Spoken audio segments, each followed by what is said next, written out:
Hi, ಎಲ್ಲರಿಗೂ ನಮಸ್ಕಾರ. ಇಷ್ಟೊಳ್ಳೆ beautiful ಆಗಿರೋ ಸೀರೆಗೆ ಮ್ಯಾಚಿಂಗ್ ಚೋಕರ್ ಮತ್ತು ಇಯರಿಂಗ್ ಬೇಡವಾ? ಅದನ್ನು ಮನೇಲೇ ಹೇಗೆ ಮಾಡೋದು ಅಂತ ನೋಡೋಣ ಬನ್ನಿ. ಈ ಥರ ನೈಲಾನ್ ಥ್ರೆಡ್ ತೊಗೊಂಡಿದ್ದೀನಿ, ವೈಟ್ ಕಲರ್ ಬೀಡ್ಸ್ ತೊಗೊಂಡಿದ್ದೀನಿ, ಮತ್ತು ಚೋಕರ್ ಮಾಡೋಕ್ಕೆ ಎಷ್ಟು ಥ್ರೆಡ್ ಬೇಕು ಅಷ್ಟು ತೊಗೊಂಡಿದ್ದೀನಿ. ಲಾಸ್ಟ್ ಎಡ್ಜಿಗೆ ಜಂಪ್ ರಿಂಗ್ ಹಾಕ್ಕೊಂಡಿದ್ದೀನಿ. ಹಾಕ್ಕೊಂಡು 2 ಥ್ರೆಡ್ನ ಸಮವಾಗಿ ಇಟ್ಕೊಂಡು 1 ಬೀಡ್ಸ್ ಹಾಕಿ ಮತ್ತು 2 ಥ್ರೆಡ್ಡಿಗೆ 2 ಬೀಡ್ಸ್ ಹಾಕ್ಕೊಂಡಿದ್ದೀನಿ.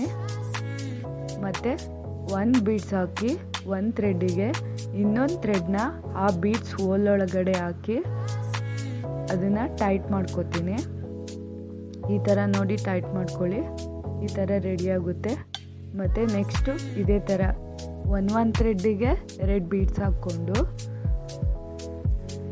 ಮತ್ತು 1 ಥ್ರೆಡ್ಡಿಗೆ 1 ಬೀಡ್ಸ್ ಹಾಕಿ ಇನ್ನೊಂದು ಥ್ರೆಡ್ನ ಆ ಒಳಗಡೆ ಹಾಕಿ ಟೈಟಾಗಿ ಎಳೆದ್ರೆ ನೋಡಿ ಈ ಥರ ಸ್ಟಾರ್ ಥರ ರೆಡಿ ಆಗುತ್ತೆ.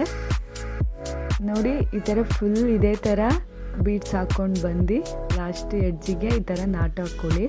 ನಿಮಗೆ ಎಷ್ಟು ಲೆಂತು ಬೇಕೋ ಅಷ್ಟು ಲೆಂತು ಮಾಡ್ಕೋಬೋದು. ನಾನು ಚೋಕರ್ ಥರ ರೆಡಿ ಮಾಡ್ಕೊಂಡಿದ್ದೀನಿ. ಆ ಚೋಕರ್ಗೆ ಒಂದು ಪೆಂಡೆಂಟ್ ಮಾಡೋಕ್ಕೆ ಆ ಥ್ರೆಡ್ಡಿಗೆ ಈ ಥರ ಬೀಡ್ಸ್ ಹಾಕಿ 5 ಬೀಡ್ಸ್ ಹಾಕ್ಕೊಂಡು ಈ ಒಳಗಡೆ ಹಾಕಿ ಈ ಥರ ಚಿಕ್ಕದಾಗಿರೋ ಫ್ಲವರ್ ಥರ ರೆಡಿ ಮಾಡ್ಕೊಂಡಿದ್ದೀನಿ. ಅದು ಟೈಟ್ ಆಗಬೇಕು ಅಂದರೆ ಆ ಒಳಗಡೆ ಮತ್ತೆ ಥ್ರೆಡ್ನ ಹಾಕಿ ಈ ಥರ ಟೈಟ್ ಮಾಡ್ಕೊಳ್ಳಿ.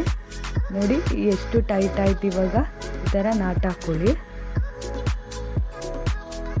ಅದನ್ನು ಮಿಕ್ಕಿರೋ ಥ್ರೆಡ್ನ ಕಟ್ ಮಾಡಿಕೊಂಡು ಈ ಥರ ಜಂಪ್ ರಿಂಗ್ ತಗೊಳ್ಳಿ. ಜಂಪ್ ರಿಂಗ್ ತಗೊಂಡು ಈ ಥರ ಎರಡಕ್ಕೂ ಜಾಯಿಂಟ್ ಮಾಡಿ ಈ ಥರ ಪೆಂಡೆಂಟ್ ನೋಡಿ ರೆಡಿ ಆಗುತ್ತೆ.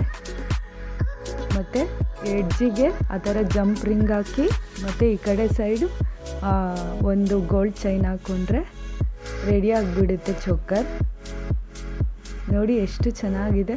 ಮತ್ತು ಅದೇ ಥರ ಫ್ಲವರ್ ಥರ ಮಾಡಿಕೊಂಡು ಓಲೆಗೆ ಮತ್ತು ನಿಮ್ಮ ಹತ್ರ ಯಾವುದಾದ್ರೂ ಚಿಕ್ಕದೊಂದು ಓಲೆ ಇದ್ದರೆ ಅದ್ರ ಓಲೊಳಗಡೆ ಹಾಕಿ ನೋಡಿ ಈ ಥರ ಮಾಡ್ಕೊಬಿಟ್ರೆ ಓಲೆನೂ ರೆಡಿ ಆಗಿಬಿಡುತ್ತೆ.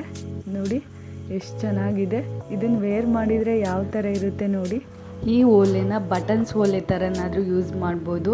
ನಾನಿವಾಗ ವೈಟ್ ಓಲೆ ಹಾಕಿದ್ದೆ ಇವಾಗ ಸ್ಯಾರಿ ಬ್ಲೂ ಇರೋದ್ರಿಂದ ಮಧ್ಯೆ ಓಲೆನ ಬ್ಲೂ ಆಗಿ ಚೇಂಜ್ ಮಾಡ್ಕೊಂಡಿದ್ದೀನಿ. ಹೇಗಿದೆ ನೋಡಿ. ಇಷ್ಟ ಆದರೆ ಲೈಕ್, ಕಮೆಂಟ್, ಶೇರ್ ಮತ್ತು ಸಬ್ಸ್ಕ್ರೈಬ್ ಮಾಡ್ಕೊಳ್ಳಿ.